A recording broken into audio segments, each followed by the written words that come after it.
God put this love of stories and this connective tissue of stories kind of deep within us. He's a storyteller, and he created us in his image, and so I think we all innately have that as human beings. So it's there, but there has to be a willingness to, again, put in a little bit of extra effort and to shift the mindset to really be willing to tell those stories. And I think once you shift from kind of the announcement blasting model to a little bit more of the storytelling model, to a little bit more weaving in narratives in subtle different places.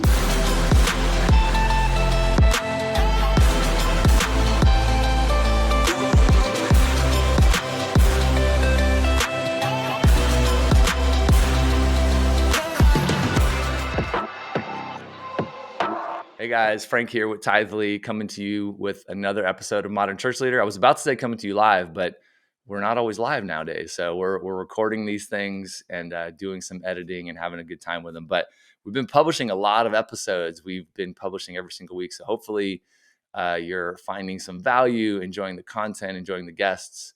And, if you're watching, we'd love for you to give the show a like or comment, ask questions. We're really trying to build up the podcast. So without further ado, though, I'm joined by Robert Carnes, who is an expert at organizational and church storytelling. So excited to chat today, Robert.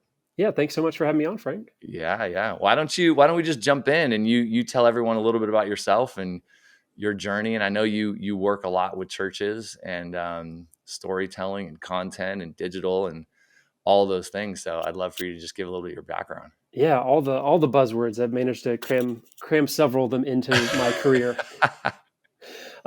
So where to begin? I work right now as the marketing manager for a digital agency in Atlanta called Green Melon.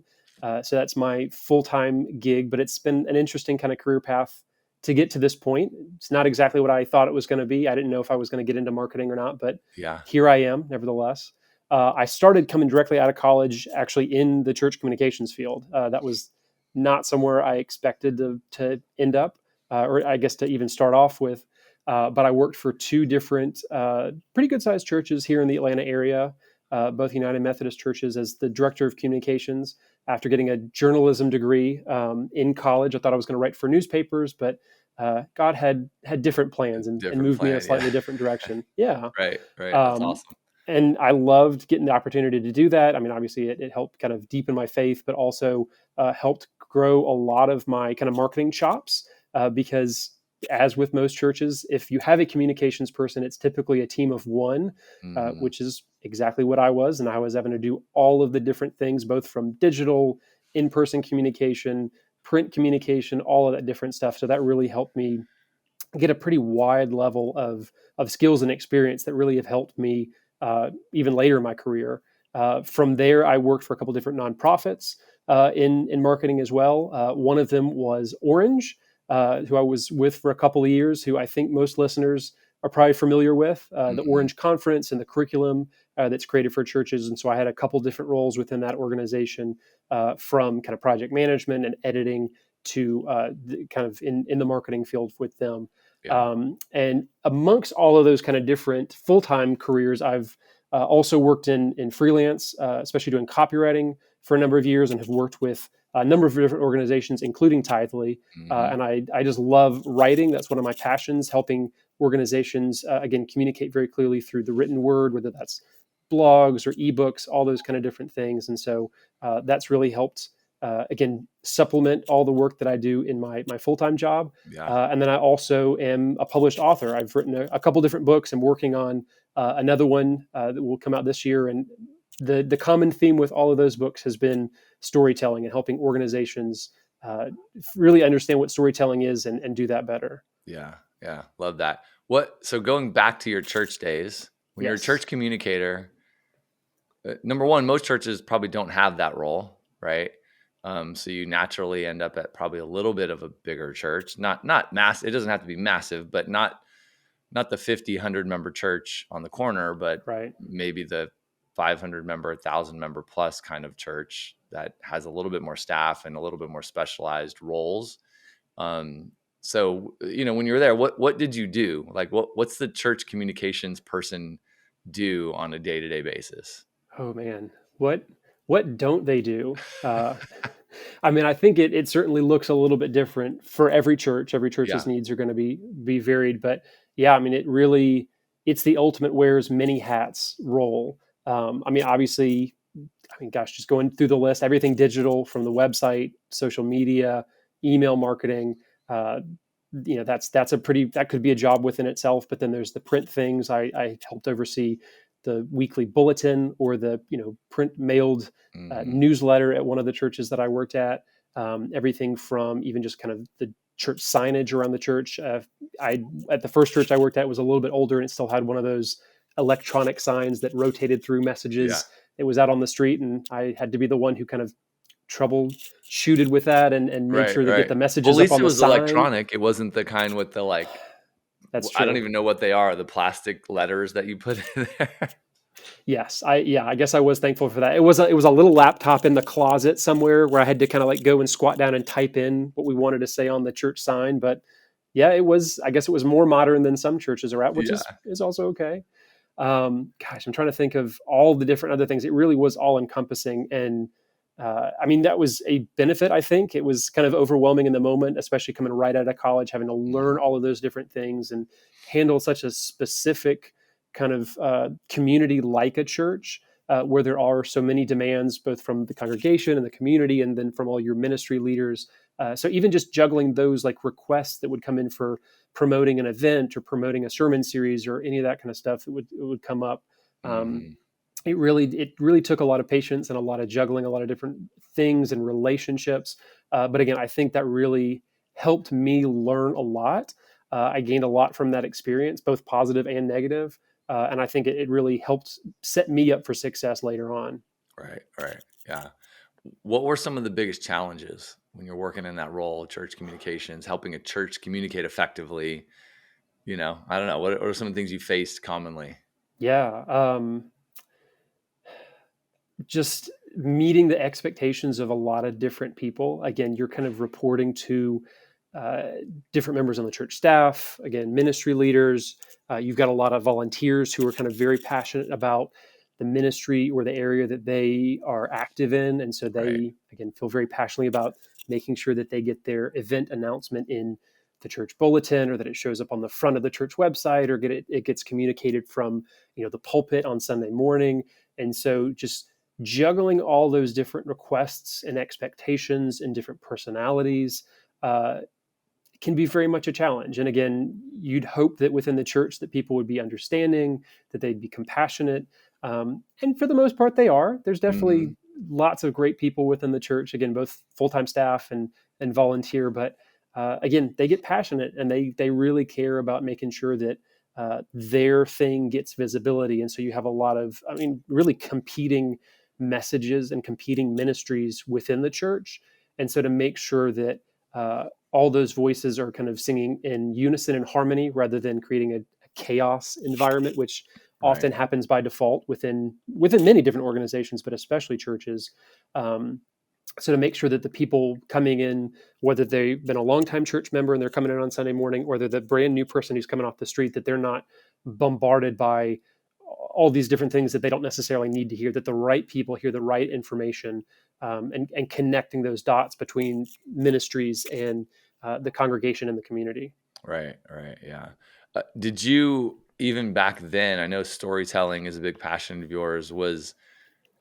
Did you start learning about effective storytelling and how to bring that into the church communications context? Way back then, did you see that as a thing? I think I got a glimmer of it early on, but I really wish that I knew. I mean, of course, we all wish we knew now what we didn't know then. Yeah. So I think I could have used a lot of the things that I know now. Again, back when I was in full time church communications, I mean, yeah, there were several different moments where a small ministry wanted their announcement in the bulletin again, and it really felt like a binary of, okay, we either print this thing or we don't. And my strong-willed self was like, hey, we need to stand up and say, not this time. We need to include somebody else in the bulletin this week or on the website this week.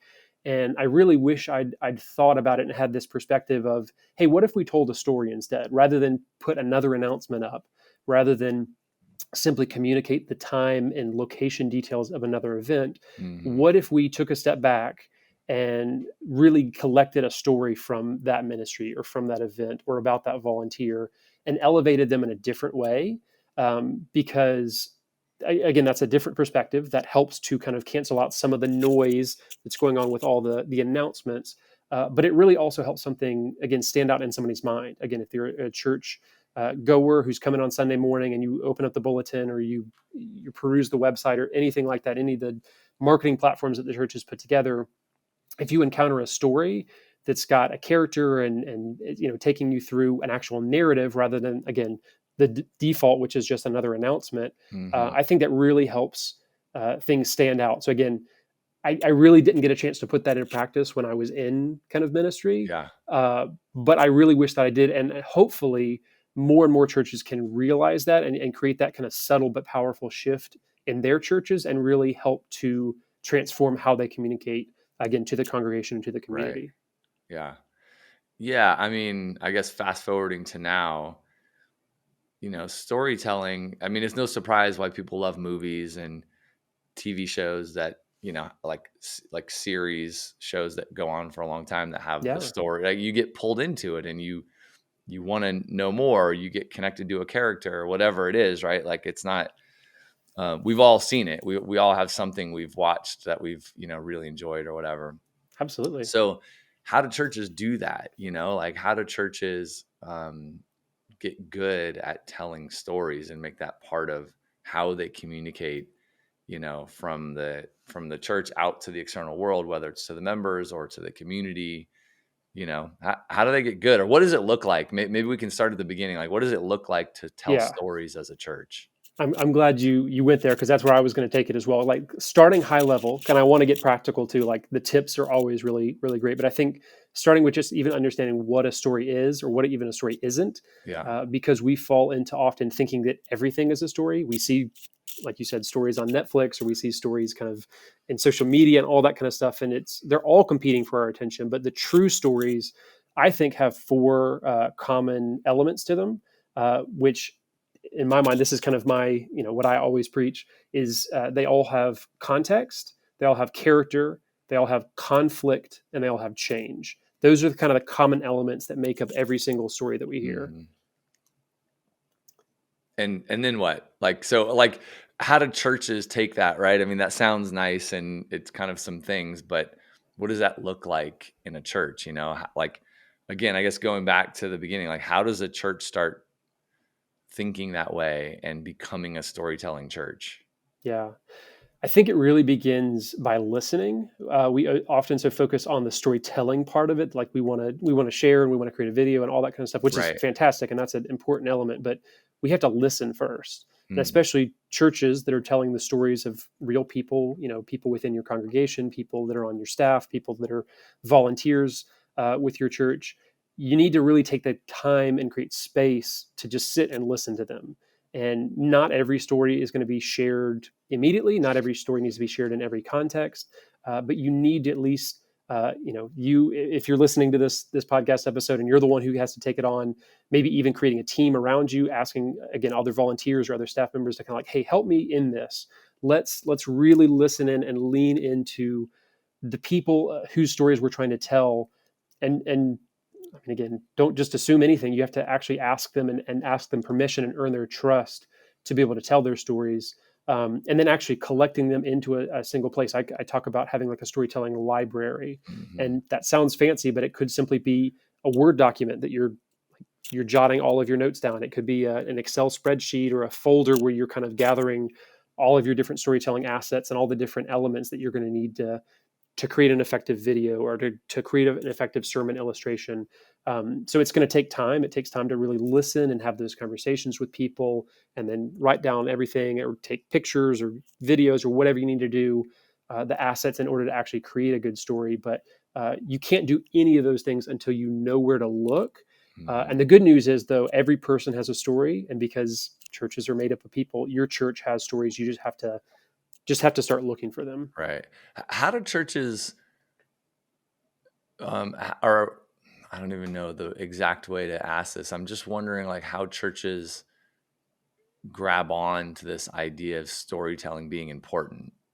Like, do you like, how have you helped churches see it? Like going from like, oh, we just whatever, we do church and we make announcements and we, we have the lesson. Like I'm thinking weekends, like we have the lesson and Hmm.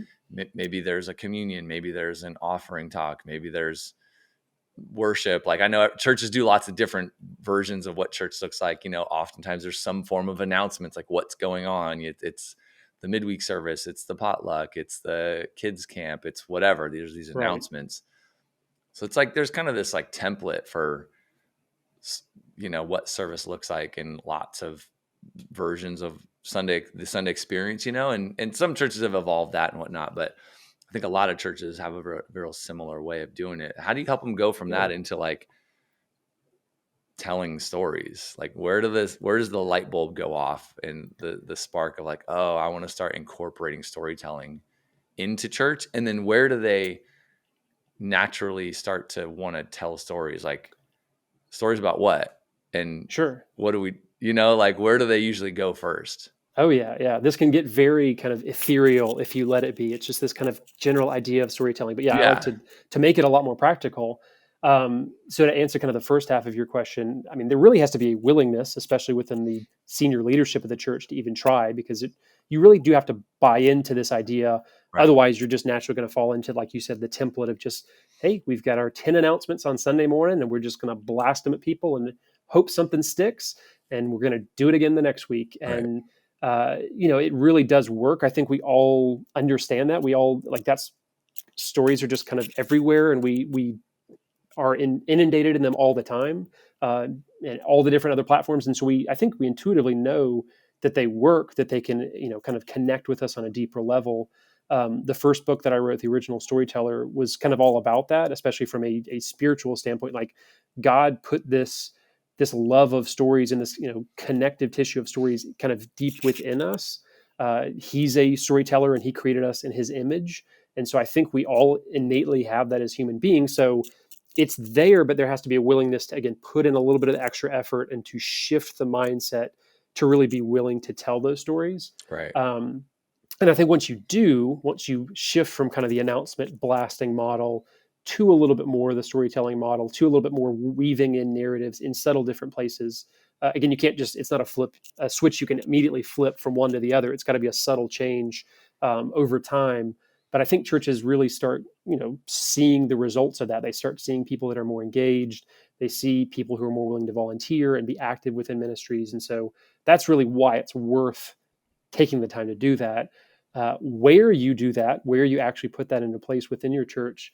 I mean, I think honestly, one of the first specific examples that jumps out that a lot of churches are already doing this kind of naturally is baptisms, especially Mm, baptism like testimonials. right. Many churches, they know somebody's going to be baptized on this Sunday morning. They've given their profession of faith, all that kind of stuff, and a lot of churches will sit down with that person and maybe even video them and say, hey, how did you get involved with this church? Why are Yeah. you willing to give your life to Christ? Tell us a little bit more about how you came to this important life decision. And they'll speak for 3 or 4 minutes about the small group leader who led them this way and the challenges that they overcame, and Right. how, again, Jesus coming into their life really made a big difference. Like all of those classic elements of stories.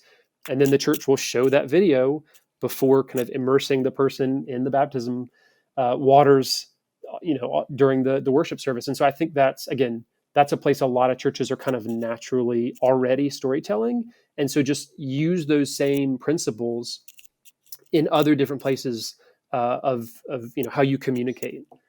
Yeah. What do you the baptism example is a great one, right? I love that. I agree. Like the kind of the testimony, like people sharing their testimony, whether it's Yeah. around when they're baptized or even maybe later on in life, right? Like that story is a one that I think every church kind of just automatically understands. Like hearing somebody's story of coming to Christ and their conversion, Right. right, is the person's testimony. And churches have done that in various ways, but even just from stage, right? Having someone come up and kind of share their story just like to the audience. Um, but helping them help the person tell their story in a really effective way with the elements you described, and it kind of like drawing that out. Like, do you find that, hey, here's the way to, get people to get their full story out, and then here's how you kind of edit that into a video that really is compelling, and like someone can just Sure. share and it may not be as compelling, just because of how it comes out, or what part of their story they actually get out, when maybe there's other stuff that you want to help draw out that would be better. And how do you help churches do it better, I Yeah. guess is what I'm Yeah. asking. Using that baptism kind of example, that testimony as kind of a template to how to explain that. I think two of the elements that I mentioned, kind of the four: context, character, um, conflict, and change. The context is pretty obvious because they're like, hey, we're watching a baptism video.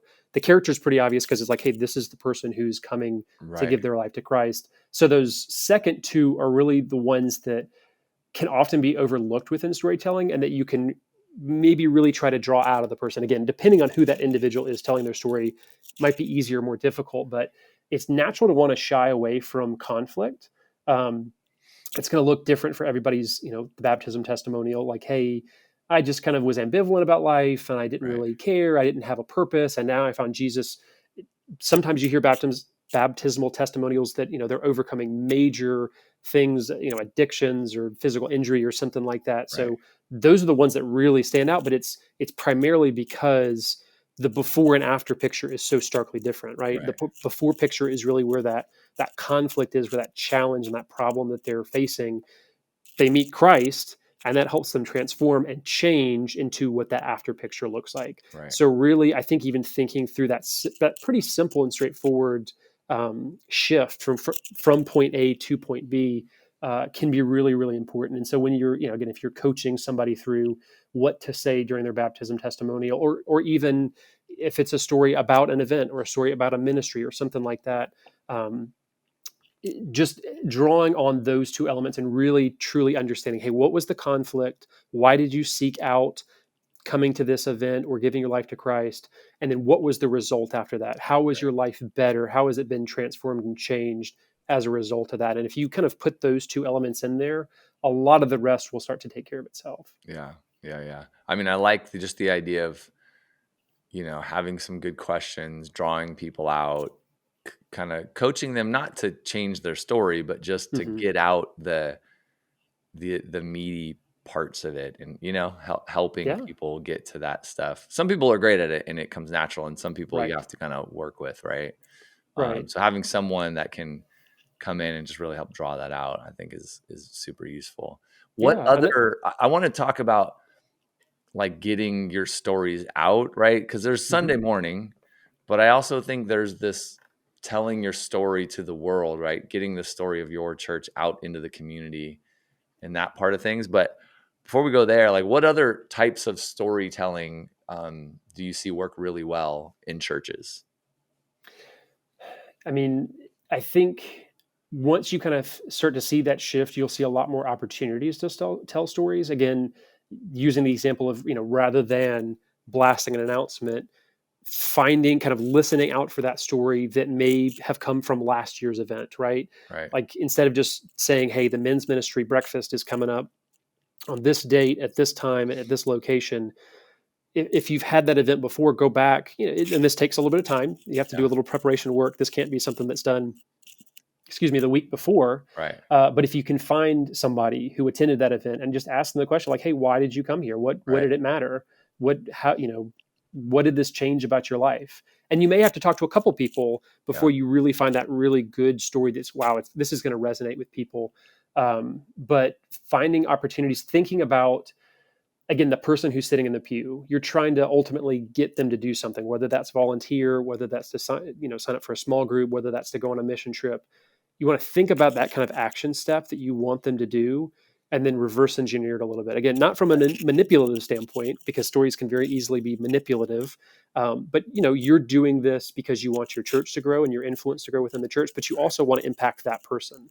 So the goal is to find somebody who looks like that new church member who's sitting in the pew, and find somebody that they can resonate with. Find a right, character that they can see themselves in that person's shoes, And that's the way to invite them into the story and help them see themselves in that perspective and then go, well, yeah, I can imagine myself joining that small group. Right. Okay, I can see myself going on that mission trip. Like that really looks like something that would be impactful for me. So those are ultimately the goals, and some of the other places that usually storytelling can kind of naturally fit in within your church. Yeah. Yeah. I mean, I love like mission trips, small groups, maybe, kids camp VBS, or Hmm. like it could be the mom's conference, or the dad's conference, or any of that stuff that churches do, right? There's tons of stories that could come out of those. And I almost Absolutely.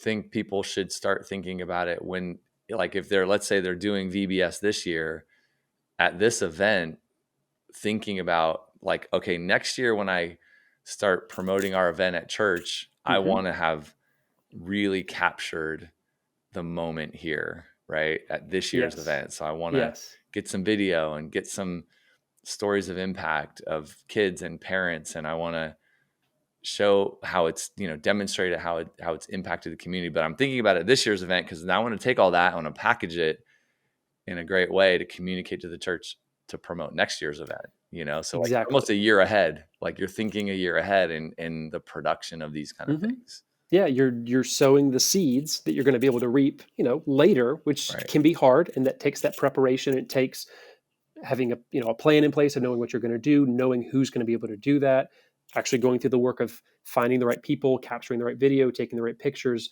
But you're right, like if you're able to do that, you're setting yourself up for success later on. Right. And hopefully then next year's VBS is going to be even better. And so you'll have more opportunities to capture stories. Right. So it can Yeah. become a self-perpetuating kind of cycle. Yeah. It keeps building. What, Hmm. where else, or actually, sorry, jumping to this other topic, in terms of promoting your stories, right? Like we've got digital and online, and you've got all the social media platforms and email, and obviously the in-person context. Like how do you help churches with telling their stories online? Yeah. So, I mean, hopefully you're able to capture enough elements of a story if you sit down with somebody and hear their amazing testimonial. Again, maybe just using the baptism example because that's such a tangible one. Capturing that video in the moment, which also means likely you've captured the audio of it, capturing maybe still images of that you sitting down with that person and even dunking them in the water. Turning all the written interviews and all that kind of stuff into a text that you're able to then pull quotes out of for later, like just preparing the groundwork so that you've got Mhm. kind of all the assets, because really every different online platform can be a storytelling platform. Like if you're using it, really it's just the Right. content that you're sharing. And so if you think about social media, well, okay, I can grab a short 30-second snippet of that testimonial video and I can throw that up on Facebook and Instagram. Okay, Totally. well, I can also grab, TikTok, you know, we got to get on TikTok for exactly. sure. Oh, for sure. Yeah. But you can also grab like, small quotes and turn those into graphics that you're then sharing on Twitter and Instagram as well and putting them up on the website. And then, okay, great. Now we have the transcript from his testimonial and we're going to put that up on our blog along with the embedded video. Like it's really just gathering all of those assets and then just understanding which ones fit on the right platforms and mixing and matching them, because ultimately you're just trying to reach the audiences that are on that platform. And Right. there's a lot of overlap between the people who are looking at your website and looking on social, looking on email. So they're probably going to get it, that story multiple times, but that's okay. If you're spacing them out the right way and if you're sharing the right pieces of content, people aren't going to be annoyed that you're telling that story. They're going to be like, oh my gosh, yeah, I remember they talked about that guy on Sunday morning, and now I'm getting an email about watching that video again. Let me share that video with some other people that I know, right? So it usually takes multiple times of people hearing a message for it to really sink in. And so don't be afraid to share in multiple different places, Mhm. because more than likely somebody's already forgotten about what you had to say on Sunday morning, Right. or you're just reinforcing that same message over and over again. So that's ultimately what it is. It's just kind of gathering all your assets, reassembling them in the right order for the right audience on each of the social platforms, and just being consistent about it. Yeah. Yeah. I mean, I think the foresight to kind of think about, I'm recording this baptism story, or I'm recording this story about, VBS in a 2-minute video kind of promotional format. but like there's all the other content that you might have captured to produce that thing, and then Hmm. there's taking that thing and slicing it up and making it work on, in the vertical video format for Right. Instagram or YouTube Shorts or TikTok or Facebook. And then there's like putting it on YouTube. Like there's just like, but somebody that's thinking about, um, both getting the great stories and then thinking about all the assets that you can take that story and carve it up into to put it out in social, and then doing that like on repeat, as often as you can. And it can be small, right? It could be just like, hey, we're going to post a story to our Facebook page because we're a small church. We're 50 people and we have a Facebook Hmm. group, and great, you're gonna post it in there. But I think a lot of it just takes, that spark of, okay, we want to do this, and then like having somebody who's like thinking about the future, right? Like thinking about where we're headed and what kind of Yes. assets we need to create with all the stories that we're trying to tell, Yeah. I think you nailed exactly those two steps. It's like having the intentionality and having the mindset that we're going to do this, and then having the person or maybe even group of people who are going to be the ones to execute it. Because Right. it's great for you. I mean, if you're the senior pastor or the executive pastor to like, oh my gosh, we need to be doing this, but it's Yeah. probably not going to be you the one doing Right. that. Like, there's enough other things going around at senior level. So having a communications director or having a communications volunteer or having somebody who's kind of like your storytelling volunteer, like Hmm. knowing who that person is and giving them the right support and resources that they need to do it all. Yeah. And then also just understanding what the capacity is. Like maybe you can only do one story at a time. Like maybe that's one story every quarter that you're really drawing out and Right. you're really intentionally identifying what that one is. But as you do it and as you get better and develop processes and you develop those skills and you realize, oh yeah, we did that video shoot, but we forgot to get still images. Hmm. Okay, so let's do that next time. Like Next you're time. Right. Yeah. naturally going to get better and learn from it if you know who it is who's doing that. And again, you keep that intentionality and that mindset Hmm. of being a storytelling Because it'll church. take time to get good at it, right? Like Yeah. it doesn't just boom, all of a sudden, first one you ever do, be awesome. But if you decide to do it, and yeah, one a quarter, right? You don't start crazy, or even you could pick, two or three of your main things that you do as a church during the year and go, Yep. okay, maybe it's not one a quarter, but it's one per each of whatever, maybe there's two major things you do a year.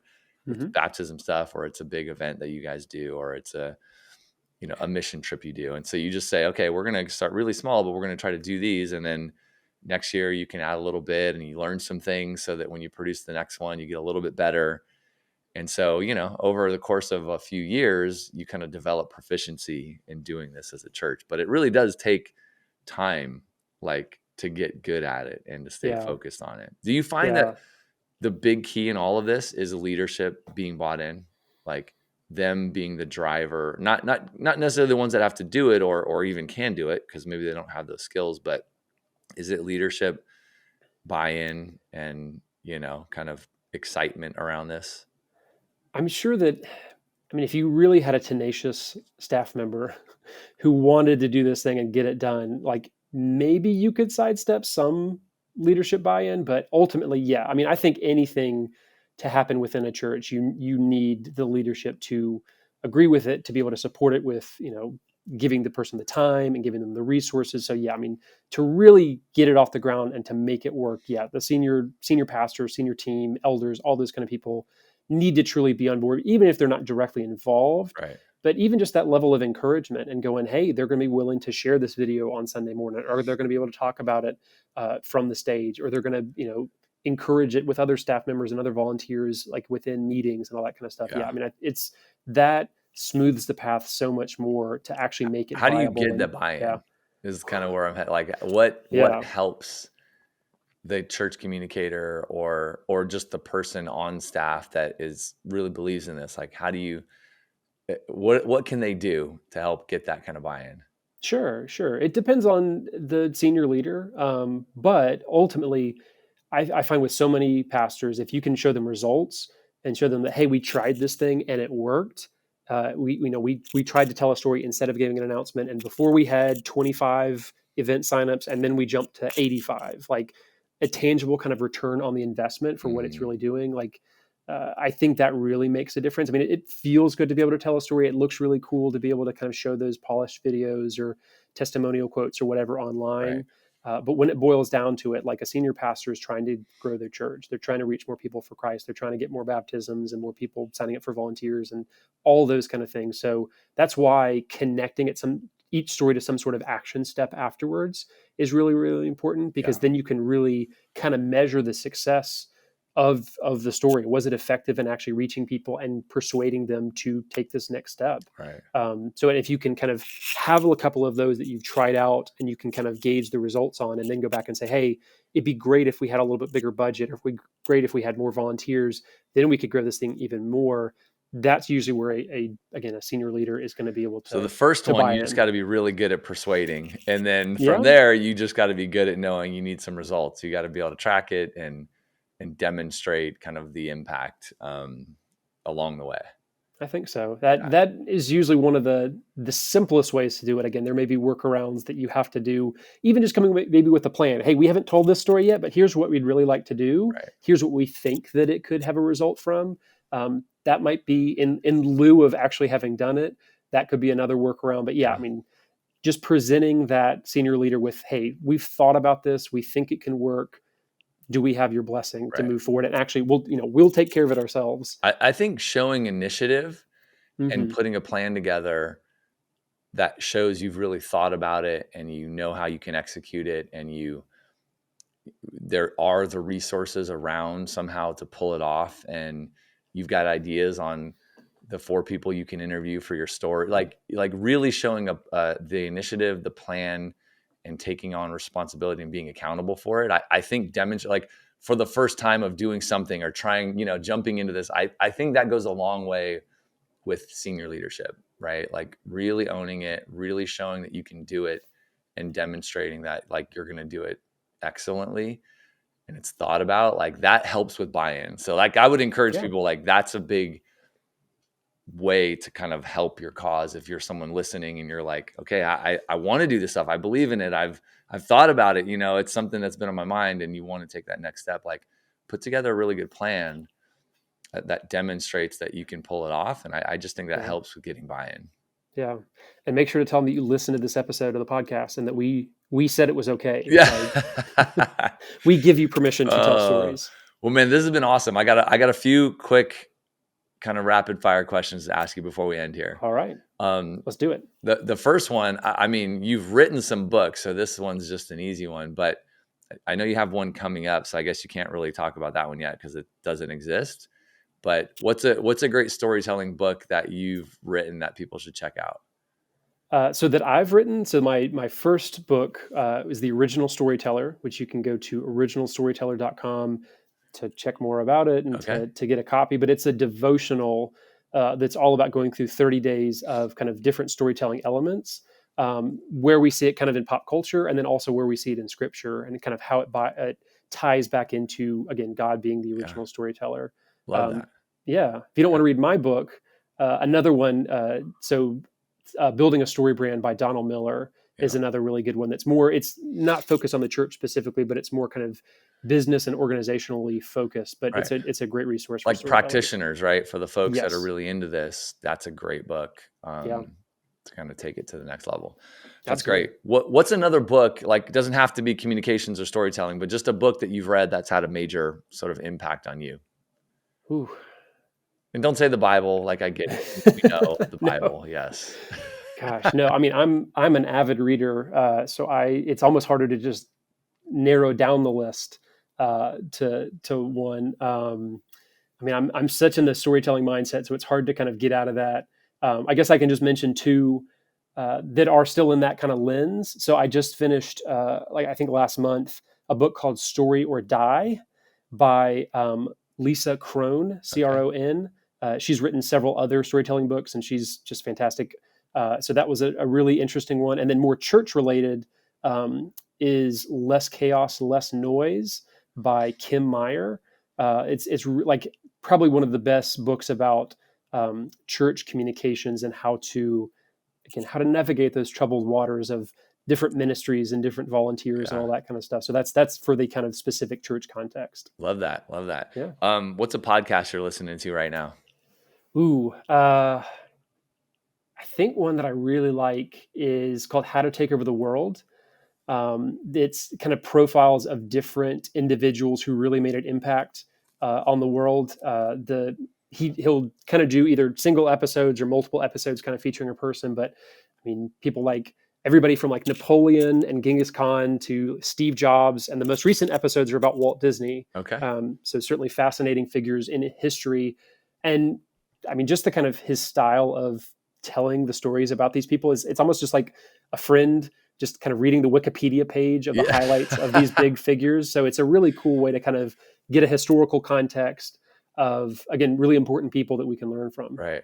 Yeah, I love that. I love hearing people's stories, right? Like, whoever it is, just hearing the story. I guess you could read their autobiographies too, but Yeah. podcasts This is much on that. shorter. Yeah. A much quicker way to be able to do Right. that. To digest it. Well, Robert, this has Yeah. been great, man. Thanks for coming on the show and sharing a little bit of your expertise. And, we'll look forward to the next book coming out. Of course. Thank you so much for having me, Frank. Yeah. Appreciate everyone listening in. We'll catch you next week on another episode of Modern Church Leader. See ya.